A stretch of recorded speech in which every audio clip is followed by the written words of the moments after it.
I walked out of his hospital room, my eyes stinging, my chest hollow. His hand had been warm, but fading. His last words weren't about love, they were instructions, cold, clipped, practical. "Take care of the house," he whispered, "but don't open the study drawer." I thought it was morphine confusion. A drawer? At the edge of death? Then, as I pushed through the double doors, I heard two nurses whispering at the station. "She doesn't even know, does she?" Of course not. How do you tell someone their dad had another family? My hand froze on the door handle. My body went rigid. Another family? I drove home in silence, replaying every memory. Dad teaching me how to ride a bike. Dad clapping at my graduation. Dad swearing he worked late for us. Now each image fractured.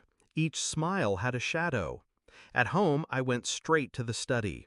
The drawer slid open too easily, as if he had left it waiting.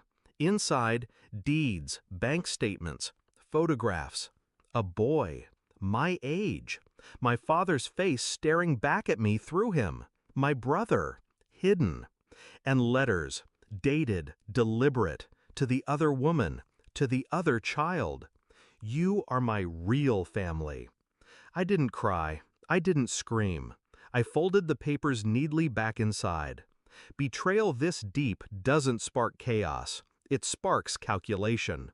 For a week, I moved like a ghost, but inside, gears were turning. Dad thought he had control, even from the grave.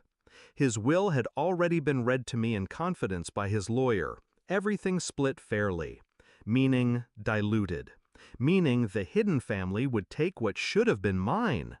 I didn't rage. I planned. Step 1, information.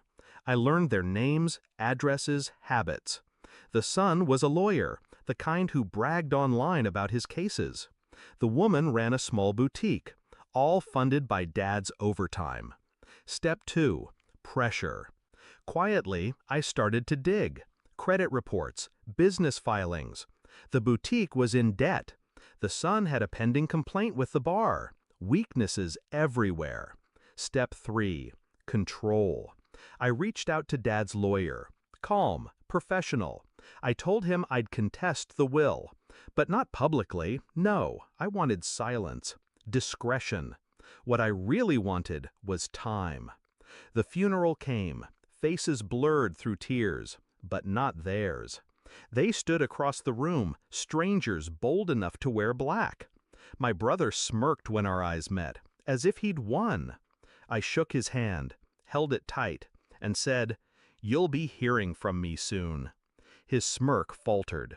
I built my plan like a chess match. First, the boutique. I found her supplier. I bought out his contracts under a new shell company. Overnight, her inventory dried up. Customers left. Creditors called. She begged her son for help. Next, him. I fed quiet rumors about his bar complaint to the right ears. An anonymous packet of evidence pulled straight from his own careless social media landed on the investigator's desk. Within months, his license was suspended pending review. While they scrambled, I made my real move. I approached Liberty Trust, the bank holding most of Dad's assets. Calm, precise. I showed them documentation that my brother had pending liabilities, that his stake in the inheritance would collapse under garnishment. I offered to purchase his claim, pennies on the dollar. Desperation made him agree. He signed, blind with pride and debt. One by one, I took their shares, their inheritance, their lifeline. The confrontation wasn't loud, it wasn't public, it was Thanksgiving. My mother sat at the head of the table, worn but proud. I carved the turkey with steady hands. Halfway through the meal, a knock on the door. My brother, uninvited, desperate. His mother behind him, hollow-eyed. "Give it back," he hissed, in front of everyone.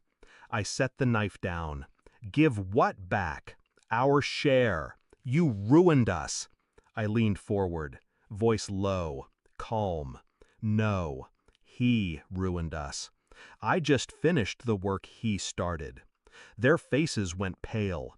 They saw it then, not anger, power.